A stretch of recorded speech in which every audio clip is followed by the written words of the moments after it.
Hello guys, कैसे हैं आप? हाजिर हूँ डिमोनिक कल्टीवेटर के एपिसोड 06 के साथ। तो जैसा कि हम लोगों ने पिछले एपिसोड में देखा था, जो जूनटियन एकेडमी का डीन होता है वहाँ पर आ गया होता है, जो देखकर इंस्ट्रक्टर मिंग और जो पेबलन मास्टर होता है उन दोनों की हालत काफी ज्यादा टाइट होता है। और हम देखते हैं जो स्टूडेंट होता है वो डीन को देखकर आपस में कानाफूसी करते हुए कहता है, अरे ये जूनटियन एकेडमी का हेडमास्टर है ना? हाँ, देखने से लगता है ये भरोसे के लायक नहीं है। जो सुनकर एक दूसरा स्टूडेंट कहता है, हाँ, उसका जो नकली बाल है वो अभी उड़ने ही वाला है। तभी हम देखते जो टियानजी चिल्लाते हुए कहता है, अपनी बकवास बंद करो, तुम लोगों को पता नहीं ये आदमी कौन है। ये लेजेंडरी रेड फ्लेम शुरा यू टियानजी है। यहाँ तक रूमर्स का ये कहना है टियानजी का जो एग्जिस्टेंस है वो ही काफी ज्यादा टेरिफाइंग है।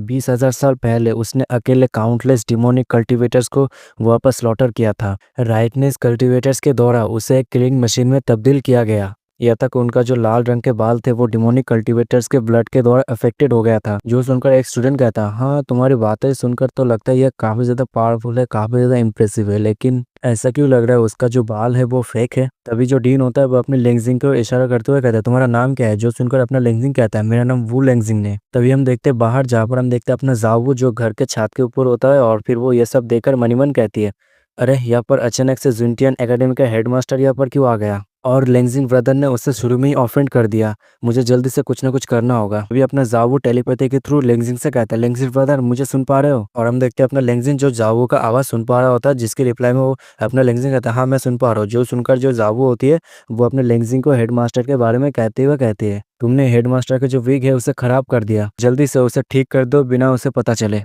जो सुनकर अपना लेक्चर कहता है, हाँ मैं समझ गया। तभी हम देखते हैं जो इंस्ट्रक्टर मिंग होता है वो हेडमास्टर से, जो सुनते हैं हेडमास्टर इंस्ट्रक्टर मिंग से कहता है, हाँ हाँ मुझे पता है तुम क्या कहने वाले हो। लेंगजिंग का बिहेवियर थोड़ा सा रेकलेस है, लेकिन एज ए टीचर के तौर पर तुम्हें सब कुछ समझना चाहिए। अगर तुम उतने ज्यादा स्ट्रांग होते हैं जितना कि ये हेडमास्टर है तब कोई इशू नहीं होता, लेकिन क्या कर सकते, तुम अपने स्किल में काफी ज्यादा कमजोर हो। लेकिन हम तभी देखते हैं जो हेडमास्टर का जो विग है वो गिरने ही वाला होता है, लेकिन अपना जो लेंजिंग होता है वो बड़ी तेजी के साथ मौके को देखते हुए कहता है, अभी मौका है। कहते ही अपना जो लेंजिंग होता है वो बड़ी तेजी के साथ जो हेडमास्टर का जो विग जो गिर रहा था वो उसके सर पे लगा देता है, और अपना लेंजिंग साइड में चला जाता है। और अपने लेंजिंग का स्पीड देखकर हेडमास्टर मंजमन कहता है, सच में इसका स्पीड तो काफी ज्यादा है, अगर ये मेरी शार्प आंखें नहीं होता तो मैं ये नोटिस नहीं कर पाता। तभी हम देखते हैं अपना लेंजिंग हेडमास्टर को हाय कहते हुए कहता है, हेडमास्टर आपने कुछ गिरा दिया था तो मैंने उसे आपके सही जगह पर लगा दिया है, तो आपको मुझे थैंक्स कहने की ज़रूरत नहीं। तभी हम देखते हैं इंस्ट्रक्टर मिंग जो हेडमास्टर के सर के ऊपर देखकर कहता है, हेडमास्टर।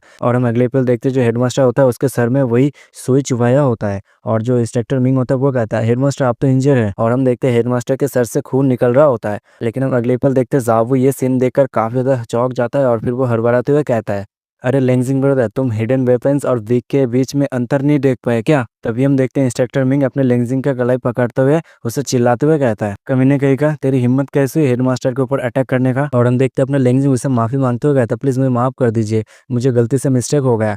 तभी हम देखते हैं जो हेडमास्टर होता है वो काम अंदर से इंस्ट्रक्टर मिंग से कहता है, क्या तुम्हें लगता है इस तरह के छोटे मोटे चीज मेरे को हर्ट कर पाए? जो सुनकर इंस्ट्रक्टर मिंग हेडमास्टर से कहता है, लेकिन हेडमास्टर आपके सर को देखकर लगता है आपका ब्लड रुकने का नाम नहीं ले रहा। जो सुनकर हेडमास्टर उसे चिल्लाते हुए कहता है, अपनी बकवास बंद करो, ये सारा का सारा मेरे टेस्ट का हिस्सा है। जो सुनकर अपने लेग्जिंग कहता है, जूनटियन एकेडमी का हेडमास्टर से मुझे यही उम्मीद था, कोई भी उन्हें फेज नहीं कर पाएगा।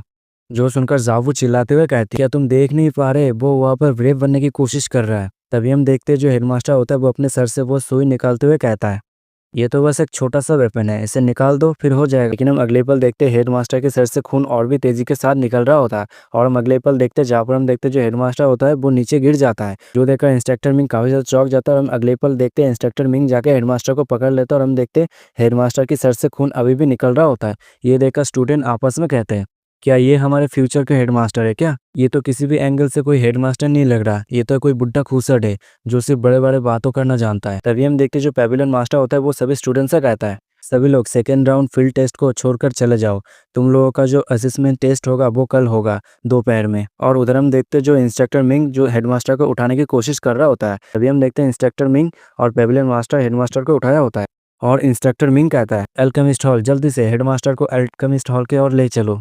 और ये सब सीन देखकर एक स्टूडेंट कहता है, सो हम लोग असेसमेंट टेस्ट को पास कर लिया है ना?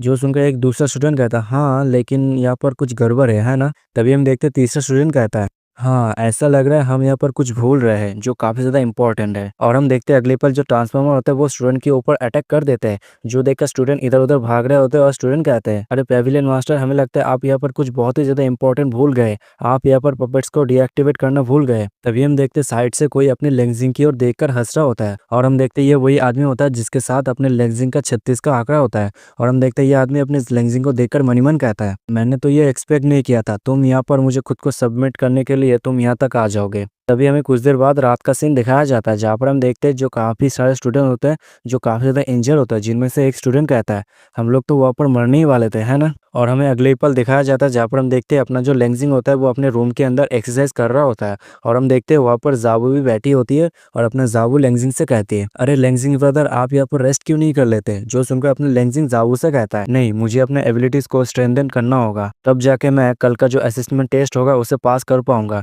जो सुनकर अपना ज़ाबू लेंजिंग से कहती है, "कल जो असेसमेंट क्लास होगा वो काफ़ी ज़्यादा इम्पोर्टेंट है। अगर हमारा जो क्लास है वो अच्छा खासा हमें मिल जाता है, तब जाके हम लोगों को काफ़ी ज़्यादा ट्रेनिंग रिसोर्सेस मिलेंगे। लेकिन सबसे पहले काम और आराम, इन दोनों को बैलेंस करके आपको चलना होगा। चलो मैं आपको रेड फ्लावर ऑयल से आपको मसाज कर देती हूँ, जो आपको मेलेडियंस को अनब्लॉक कर देगा।" कहते ही अपना ज़ाबू एक तेल का बोतल निकालता है, जो देखकर अपना जो लेंजिंग होता है वो बहुत ही अजीब सा चेहरा बनाते हुए अपने ज़ाबू से कहता है, "तुम्हारा एक्सप्रेशन को देखकर लगता है तुम मुझे मसाज देने की बजाय कुछ और करना चाहते हो।" अपने लेंजिंग की ये बात सुनकर अपना जो ज़ाबू होती है वो अपने लेंजिंग से कहते हैं, "लेंजिंग ब्रदर, आप काफ़ी ज़्यादा एम्बिशियस हो।" कहती है अपना जो ज़ाबू होता है वो अपने लेंजिंग की ओर आगे की ओर बढ़ रहा होता है, लेकिन हम अगले पल देखते हैं अपना ज़ाबू एक पत्थर से ठोकर खाकर लेंजिंग की बाहों में जाके गिरता है। और हम देखते हैं अपना लेंजिंग ज़ाबू को पकड़ लेती है और ज़ाबू से कहती है, "क्या तुम ठीक हो?" और अपना ज़ाबू कहती है, "हाँ मैं ठीक हूँ।" और मनी मन कहती है, "ये प्लान कामयाब रहा।" अभी हमें बाहर का सीन दिखाया जाता है जहाँ पर हम देखते हैं बाइडी जो दांत भींचते हुए कहीं पर जा रहा होता है और अपने लेंजिंग के बारे में सोचते हैं। मनी मन कहती है, "कमीने वो लेंजिंग, तो इस सब के लिए पे जरूर करेगा।" लेकिन तभी उसे अगले पल किसी आवाज़ सुनाई देता है, जो सुनकर वो सामने की ओर देखता है जहाँ पर वो देखता है घर से कोई इसी तरह का आवाज़ आ रहा होता है, जो देखकर कहता है, "अरे ये किस तरह का आवाज़ है?" तभी बाइडी घर के सामने ही जाता है जहाँ पर वो सामने की ओर देखकर काफ़ी ज़्यादा चौंक जाता है, क्योंकि उसे शैडो में कुछ अजीब चीज़ दिखाई देता है, जो देखकर वो बाइडी चिल्लाते हुए कहता है, "आखिर ये लेंजिन यहाँ पर कर क्या रहा है अपने रूम के अंदर?" तो यहाँ पर अपने बाइडी को लगा होता है जो अपना लेंजिन है वो शायद किसी को मार दिया होता है। तभी अपना बायोडी खुद को शांत करते हुए कहती है, "नहीं, ऐसा नहीं हो सकता। लेंग जिन जो एकेडमी के अंदर आते ही किसी को मार देगा, ऐसा तो नहीं हो ही नहीं सकता। आखिर वो कैसे अपने रूम के अंदर किसी को मार सकता है? मुझे लगता है मेरे को यहाँ पर कोई इसी तरह का गलतफ़हमी हो रहा है। चलो खुद को मैं शांत करता हूँ, फिर मैं जाके करीब से देखता हूँ आखिर माजरा क्या है।" जैसे ही अपना बायोडी दोबारा चेक करता है, जहाँ पर अपना बायोडी देख पाता है, जहाँ पर वो देखता है जो अपना लेंजिंग होता है वो किसी को बहुत ही बुरी तरीके से मार रहा होता है। जो देखकर अपना जो बायोडी होता है वो मन-ही-मन कहती है, "नहीं, या तो एविडेंस काफ़ी ज़्यादा क्लियर है, आखिर वो कैसे मार सकता है?" अभी हमें रूम के अंदर का सीन दिखाया जाता है जहाँ पर हम देखते हैं अपना जो लेंजिंग होता है वो स्किपिंग करते हुए कहता है, "आज का दिन काफ़ी ज़्यादा थका देने वाला था, मैं तो ऑलमोस्ट भूल ही गया था मुझे एक्सरसाइज करना था।" और हमें बताया जाता है जो लोहे का चेन होता है उसका मतलब 3000 किलोग्राम के आसपास होता है उसका वेट। और अपना ज़ाबू लेंजिंग से कहती है, "सही कहा, अंकल को ये चेन किसी जगह से मिला था। हाँ, लेकिन मैं गलती से रेड फ्लावर वाइन को गिरा दिया। मैंने ये इसलिए लाया था ताकि एक्सटर्नल इंजरीज़ को मैं ट्रीट कर सकूँ।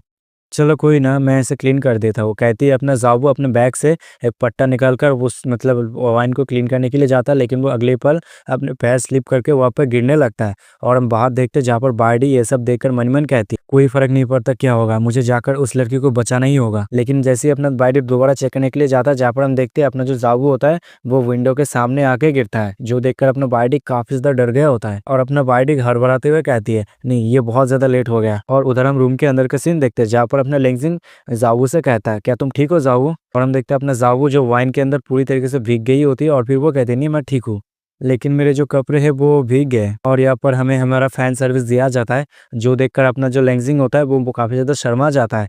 तभी अपना लेंजिंग पीछे कबर्ड में जाकर कपड़े ढूँढते हुए अपने ज़ावू से कहता है, "चलो यहाँ से कुछ कपड़े ढूँढता हूँ ताकि तुम चेंज कर सको जल्दी से।" अपने लेंजिंग की इस तरह की हरकत देखकर अपना ज़ावू अपने लेंजिंग से कहती है, "ब्रदर लेंजिंग, आप काफ़ी ज़्यादा अच्छे हो।" लेकिन हम अगले ही पल देखते हैं जो रूम का दरवाज़ा होता है जहाँ पर बाइडी लात मारकर खोलता है और फिर आगे आके चिल्लाते हुए अपने लेंजिंग से कहती है, "डीमन, खूनी कही के अपने आप को सरेंडर कर दो।"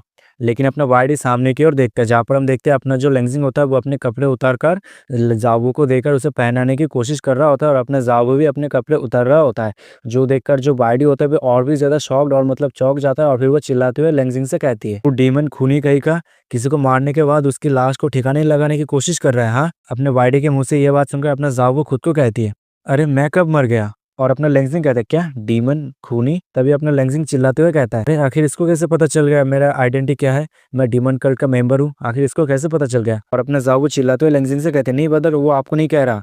तभी अपना लेंजिंग चिल्लाते हुए बाइडी से कहता है, प्लीज मेरी बात सुनो, मैं जो एक्सप्लेन कर रहा हूँ प्लीज उसे सुनो। जो सुनकर बाइडी चिल्लाते हुए अपने लेंजिंग से कहती है, यहाँ पर कोई जरूरत नहीं तुम जैसे खूनी के साथ किसी तरह की बातचीत कर। कहते ही बाइडी अपने स्वॉर्ड से अपने किसी तरह का टेक्निक परफॉर्म करने लगती है और उस टेक्निक का नाम होता है लिंजा sword technique star 10,000 sword attack. कहती वाइडी अपने लेंजिंग की और ऊपर अटैक कर देता है और अपने लेंजिंग कहता है, नहीं यहाँ पर कोई और चारा नहीं है, मैंने लगता है इसे ऑफेंड कर दिया। और हम देखते हैं अपना जो लेंजिंग होता है वो वाइडी की स्वॉर्ड अटैक को बड़ी आसानी से डॉज कर ले रहा होता है। जो देखकर वाइडी काफी ज्यादा शॉक्ड होती है और फिर वो कहते हैं ये तो काफी ज्यादा फास्ट है, लेकिन ये मत सोचना मेरे पास बस यही एक है, अगला हमला मेरा स्काई पियर्सिंग स्वॉर्ड स्ट्राइक होगा। कहती है जो अपना वाइडी होता है वो अपना स्काई पियर्सिंग स्वॉर्ड स्ट्राइक से अपने लेंजिंग के ऊपर अटैक कर देता है। और हम देखते हैं उसके स्वॉर्ड बड़ी तेजी के साथ एक बीम की फॉर्म में अपने लेंजिंग की ओर जाता है, लेकिन हम देखते हैं अपना लेंजिंग जो अपने मुक्के से उस बीम के मतलब फॉर्म में जो अटैक आया था उसको वहीं पर ही डिस्ट्रॉय कर देता है। जो देखकर वाइडी काफी ज्यादा शॉक्ड हो जाती है और फिर वो अपनी आंखें बड़े बड़े करते हुए कहती है, इसने अपने बॉडी से लेंजिंग स्वॉर्ड टेक्निक को इतनी आसानी से शैटर कैसे कर दिया। लेकिन हम अगले पल देखते हैं अपना जो लेंजिंग होता है वो बड़ी तेजी के साथ अपने स्पीड को यूज करते हुए बाइडी के पीछे चला जाता है और जो बाइडी होता है ये नोटिस नहीं कर पाता और वो शॉक में रह जाती है। तभी अपना जो लेंजिंग होता है वो अपना टेक्निक जिसका नाम मेमोरी फ्रेशिंग हेड चॉप होता है वो करते हुए बाइडी की गर्दन के पीछे मार देती है, जिसके चलते हम देखते हैं बाइडी वहीं पर जमीन पर गिर जाती है और वहीं पर ही बेहोश हो जाती है। और यहीं पर ही इस एपिसोड का एंड हो जाता है। अगर आपको ये वीडियो और मेरी एक्सप्लेनेशन पसंद आता है तो वीडियो को लाइक कमेंट शेयर कर देना और जिन्होंने अभी तक चैनल को सब्सक्राइब नहीं किया वो सब चैनल को जरूर सब्सक्राइब कर लेना। मिलता है अगले वीडियो में, तब तक के लिए सायोनारा।